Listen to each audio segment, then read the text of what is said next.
Oh, hello, it's Terry here again, talking about another song from the soundtrack of my life. And what a day yesterday was. If you were in the United Kingdom, you know, there was somebody lost their job, somebody who you thought might have been given a bigger chance at trying to show that they could do the job. And yes, Steven Gerrard got sacked by Aston Villa. So apart from that, I don't think anybody else important lost their job. So anyway, last week, as you might know, this time last week I was going to see the wonderful Fairport Convention in the Oran Moor in Glasgow. The bass player, Peggy, who's been with the band since 1970, he always does the merchandise store. So I was able to then go up to him and give him my Full House album, which I saw the band play in its entirety at Crosby this year. And I got Peggy to sign it. I also bought him a whiskey. And while I was up getting him a whiskey, somehow Simon Nicol must have walked past. I missed him, and he signed this bit. This is obviously all the members of the band as it was at the time. The only person I won't be able to get to sign anything is the guy down here, because that's David Swarbrick, and he's sadly no longer with us. So that section will not be getting signed. But anyway, tonight I'm going to see a Pink Floyd tribute band in a place called The Venue in Dumfries. I've seen quite a few Pink Floyd tribute bands, and ironically I've also seen the real Pink Floyd twice. Once actually with Roger Waters, believe it or not. Yes, I went to saw Pink Floyd with Roger Waters. But tonight I'm going to talk about not Pink Floyd, but as you probably already guess, I'm going to be talking about Suite Judy Blue Eyes by Crosby, Stills and Nash. And here is the album. I do have the vinyl of this one, thank God.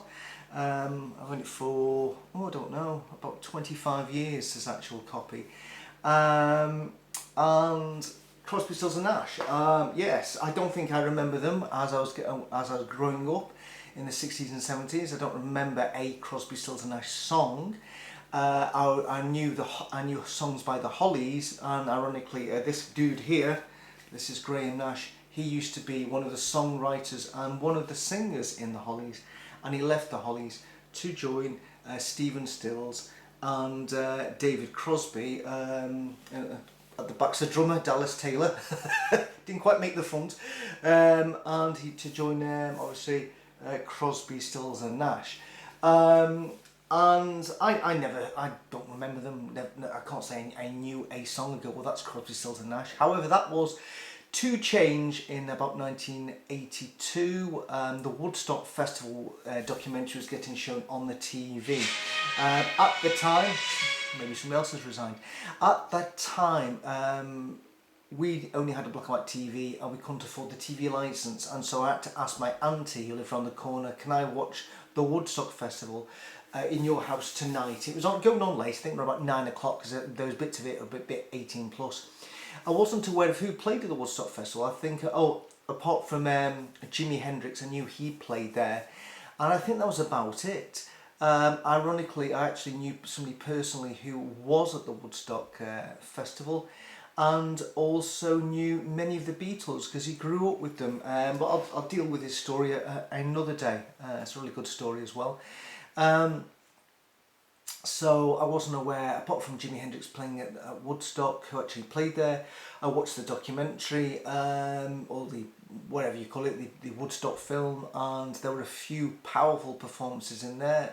Other ones I'll come back to another time, because this synchronicity in relating to Fairport Convention, and it came to the bit where you hear the announcer saying, "Ladies and gentlemen, Crosby, Stills, Nash," and he actually says Young, but that bit was edited out, just like all of Neil Young's performance later on or before with the band, because Neil Young's manager decided that he didn't want Neil to be involved in this documentary because it might affect his career.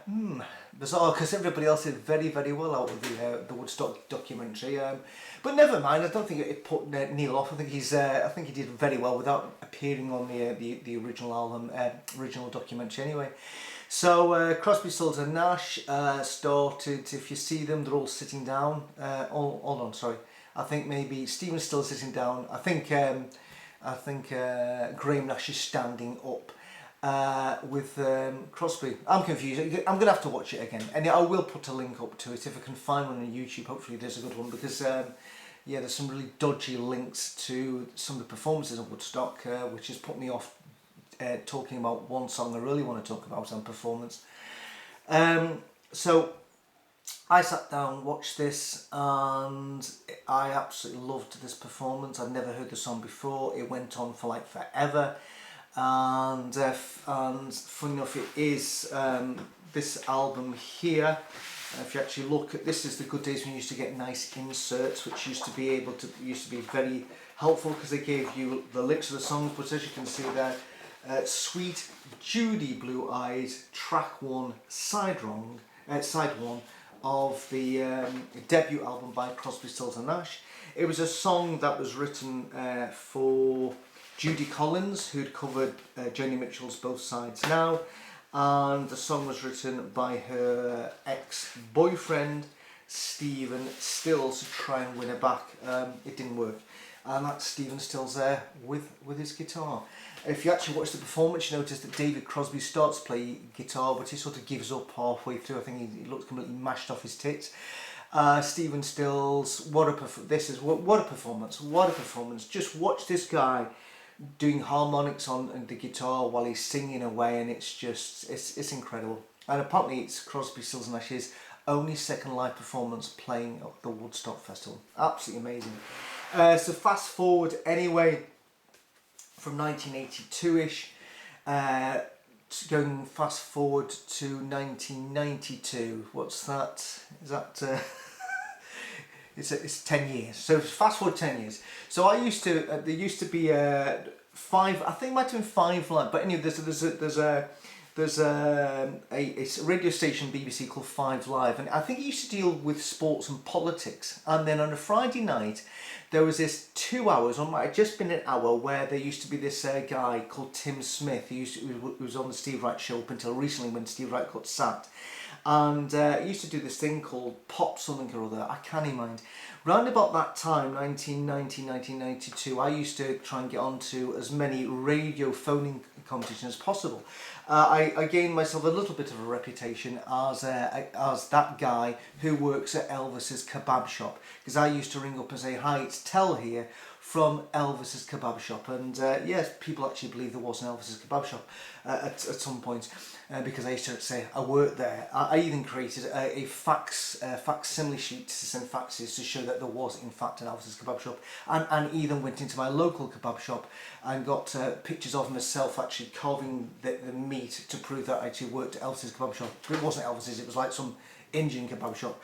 And I used to ring up this particular program, and I won fairly regularly. Let's put it in mind, I did win a lot of things from the phone-ins that I used to do, and straight away they recognised my voice. At least the guys on the Friday night never banned me as soon as they heard my voice. But a certain Radio 1 producer who used to do the breakfast show in the morning, even though I had the right answer, he stopped me speaking to the DJ because it became obvious that I was you know, when with all these thousands of people trying to get in, how was it I managed to get in on a fairly regular basis? And that was before mobile phones. But anyway, one particular night, on a Friday night, the prize for winning this particular phoning competition, of which the whole programme was phoning competitions, was 2 tickets to the Royal Albert Hall in London to see an acoustic set by Crosby, Stills and Nash. And I won the competition, and I remember the Tim Smith saying to me, and so what you're going to be doing with those tickets? It says, because obviously people won prizes, and I thought, well, I hate Crosby, Stills and Nash, and I thought, I want to go and see Crosby, Stills and Nash. I want to go. At this point, I still knew Suite Judy Blue Eyes, but I want to go and go to see Crosby, Stills and Nash. I won the tickets. Now, I tried to find the original tickets. Back in the good old days, we used to have things called ticket stubs. And of course, nowadays you get a barcode on your phone. So those wonderful days of looking at your ticket stubs on your wall and reminiscing about that gig, if you can remember it, whether you're maybe too drunk or whatever, or particular performances. And now that's all gone, because unfortunately now we're with barcodes. There's no physical evidence or physical memory to show you when to. You haven't got anything you can pass on to your children or grandchildren to say that dad and granddad was at this gig, because there is nothing to show you're at it, because it's all done through emails that you print off. It's boring, it's shit. Back in the good old days, there used to be great tickets, which were, there was a lot of invention and creativity to make these tickets. Now in this thing here. I'll just demonstrate. It was a bit of it took me about half an hour to find the ticket stubs for this, because if you see, I'll take out a few, well I'll take out half of them, but as you can see all here, there we go, literally this is how many concerts I used to go, all these here, and there's still some down there. As you can see, there's a hell of a lot, there's full of tickets. I used to go to see loads of different bands, loads, and there we go, literally there are, I don't know, there's loads of them. And it goes on and on and on. And bizarrely, at one point, in my earliest gigs, I actually never kept the ticket stubs. Or I was dancing that much, when I pulled the ticket stub out from the back of my jeans when I got back, they disintegrated. Or I forgot about them, put them in the wash, and then it came out disintegrated. So I don't have all the ticket stubs for all the bands I went to see in the good old days. I wish I'd kept them. Early tickets to see New Order and Teardrop Explodes and Echo and the Bunnymen and The Cure. I don't have them anymore. That's a bummer. If I ever see them on eBay, I'll just try and buy them.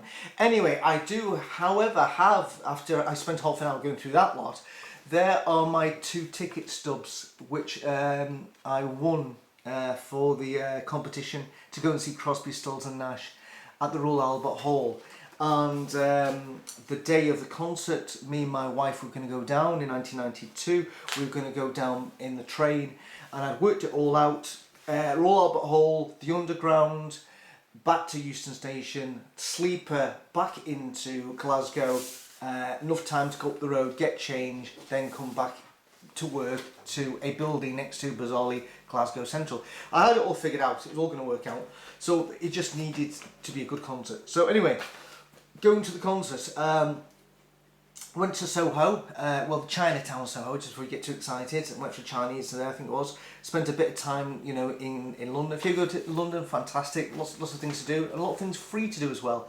Got to the Royal Albert Hall with our tickets and was shown to one of the boxes. If you ever see the Royal Albert Hall, you see there are boxes around the top, private boxes. This was the private box that the BBC obviously paid for or was donated to, I don't know. I don't know if they still got it. So walked in, and basically the only people in this box were me and my wife. So yes, I can't remember there being a support. I might have taken pictures. In fact, I might have a few pictures somewhere. I don't really know. And they came on. It was an acoustic set, so I only think there was the 3 of them. And joy of joys, I actually found out I knew more songs of Crosby, Stills and Nash than I realised. I didn't know that they sung Teach Your Children Well, which I knew from growing up. Our House, another one of the songs which I knew from growing up, I didn't know that they sung.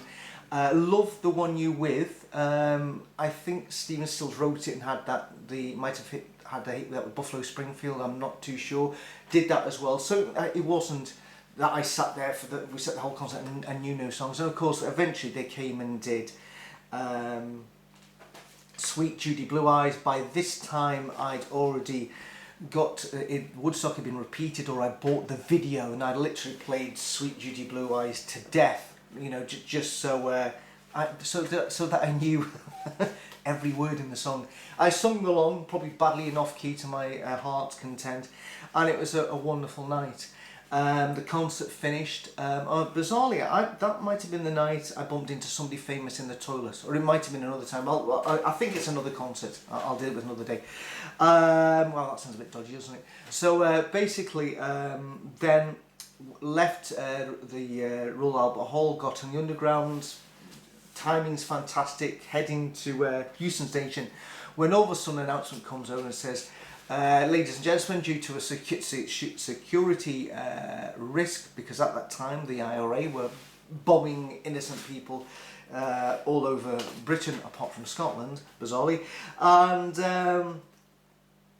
all of a sudden the train stopped. It wasn't going any further, and of course all the Londoners were so used to this sort of thing happening that they just accepted it. They just got off the underground, and now I thought, oh my god, what are we going to do now?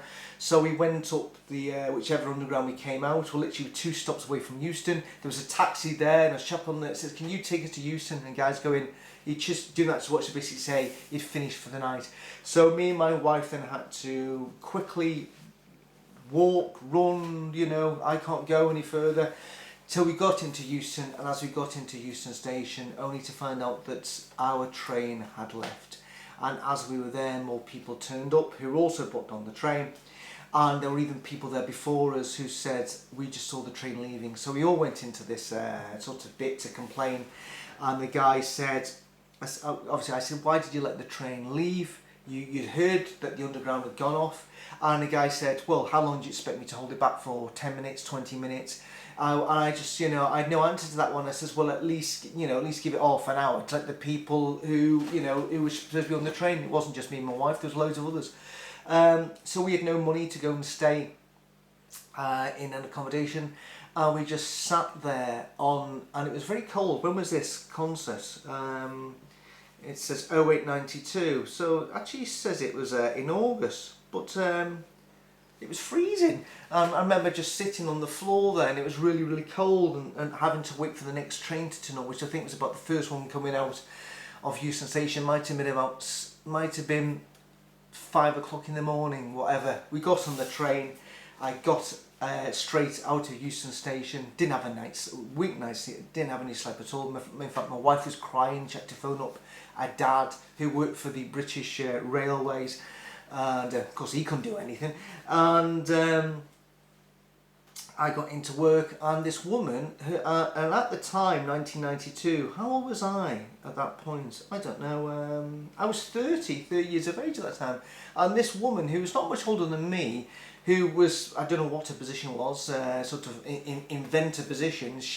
I walked in with my jeans, I walked in late, I had no tie on obviously, and I said, oh, I'm really sorry, you know, sort of security risk, whatever, and she just said to me, right Terry, no more concerts on a weeknight for you, as though I was like a child of 15 instead of a man of 30. Absolutely bizarre, but that was that company. What a bunch of arseholes. So anyway, that was my experience of going to see Crosby, Stills and Nash. And subsequently I went to see Crosby, Stills and Nash quite a few more times. I got my son into Crosby, Stills and Nash as well. And the very last tour that Crosby, Stills and Nash did, they played at the Royal Concert Hall, and I sort of snuck in my video camera, which I'm talking on today. I think it was my video camera, yeah it was.